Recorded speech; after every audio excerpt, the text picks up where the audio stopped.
Some cultures believe dreams are just memories firing randomly in the night. But thousands of years before Europe existed, before the pyramids, before the last ice age ended, the Aboriginal peoples of Australia describe something far deeper. Not dreams, not myths, but an entire world beneath this one, a timeless realm called the dreaming, where creation still lives and ancestors still walk. Tonight, we're going into that world. When European explorers first reached Australia in 1606, they encountered peoples whose traditions were older than anything they had ever seen. Older than the Roman Empire, older than Stonehenge, older than every written language on Earth. But those explorers didn't understand Aboriginal culture. Not really. They saw rituals, ceremonies, markings, songs, and stories, and thought they were legends.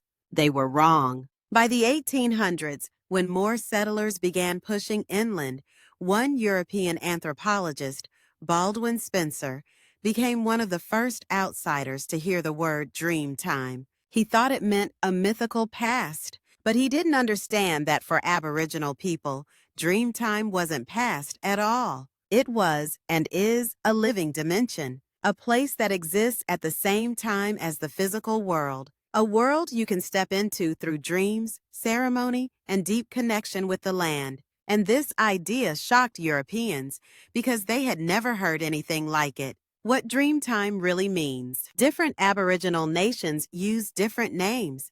The Dreaming, Chukurpa, Altierenga, Bugari, Manguni, and many others. But they all describe the same concept.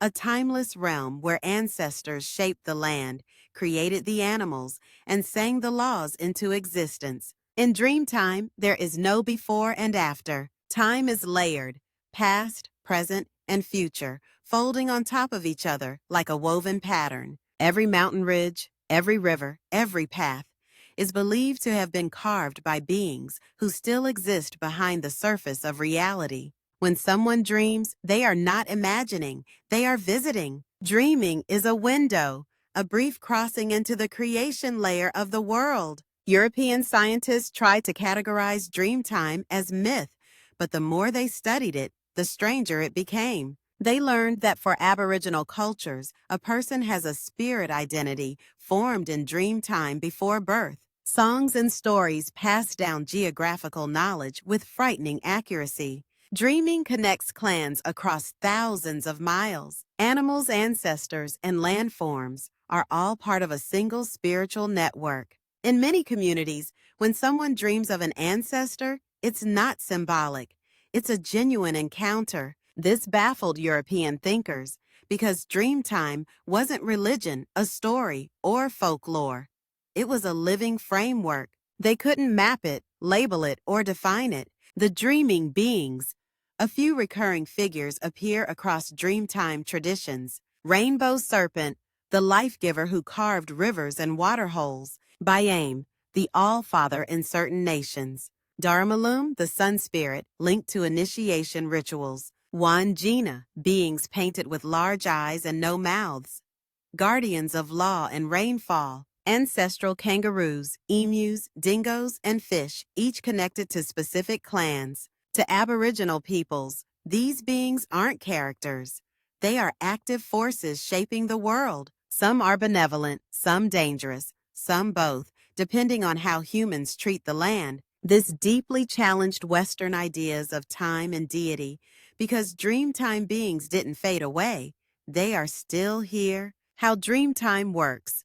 Dreamtime has 3 layers: the creation layer, the living layer, and the dream layer. The creation layer is where ancestors traveled across a formless earth, shaping land and life. The living layer is where humans walk today. The dream layer is where people connect to ancestors, law, identity, and place. These layers overlap constantly, and when you dream, you cross the boundary, even briefly, into the layer beneath the world. It's not your imagination, it's a communication. And this idea is so fundamental that some Aboriginal groups believe your spirit returns to the dreaming every night. One of the most fascinating discoveries Europeans made was the existence of song lines. A songline is a path created by ancestral beings during the dreaming. By singing a specific song, a person can navigate hundreds of miles across deserts and mountains without ever getting lost.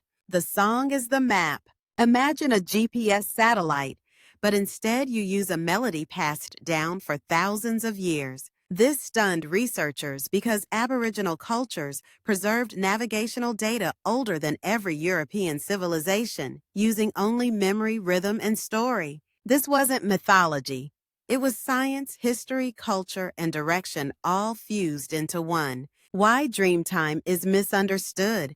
To Western thinkers, it sounded mystical and symbolic, but to Aboriginal communities, it is literal reality. It's the world beneath the world, the blueprint, the original pattern everything is built upon. Dreamtime explains why animals behave the way they do, why landforms look the way they look, and how laws originate. It explains how spirits travel and how meaning is passed down through generations. It isn't superstition. It's a complex social, spiritual, and ecological system that held the world's oldest communities together for 60,000 years. No written books, no cities, yet perfect continuity through war, drought, invasion, and time itself. A simple breakdown.